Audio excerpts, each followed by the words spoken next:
ನಡುರಾತ್ರಿ ಸ್ವಾತಂತ್ರ್ಯ ಕೊಟ್ಟರೆ, ನೀವು ತಂದು ಬೀದಿಲಿ ಇಟ್ಟರೆ, ನಮ್ಮ ಊರು ಎಂದು ರಾಮರಾಜ್ಯವಾಗದು, ನಮ್ಮ ಸುತ್ತಿಗಿರೋ ಶಾಪ ಬಿಟ್ಟು ಹೋಗದು. ವೇದಾಂತ ನುಡಿವ ನಾಡಿನಲ್ಲಿ ಹೀಗೇಕೆ ನೀವು ಬಾಳುವಿರಿ? ಹೆಣ್ಣನ್ನು ಪೂಜಿಸೋ ಭೂಮಿಯಲ್ಲಿ ಈ ನೀತಿ ಸರಿಯೇ? ಯೋಚಿಸಿರಿ. ಬುದ್ಧ ಭೂಮಿ ಮಾకు పుట్టిల్లు, గాంధీ నేల మాకు నట్టిల్లు.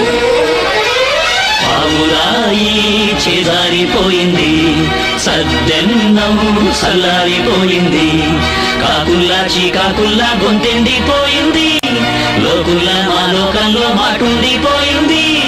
யாரோடு யார்தான் என்பது உண்டாகும் போதே உள்ளது. வானோடு நீளம் சேர்ந்தது, வாழ்வோடு இன்பம் சேர்ந்தது. கங்கை நதி வந்தது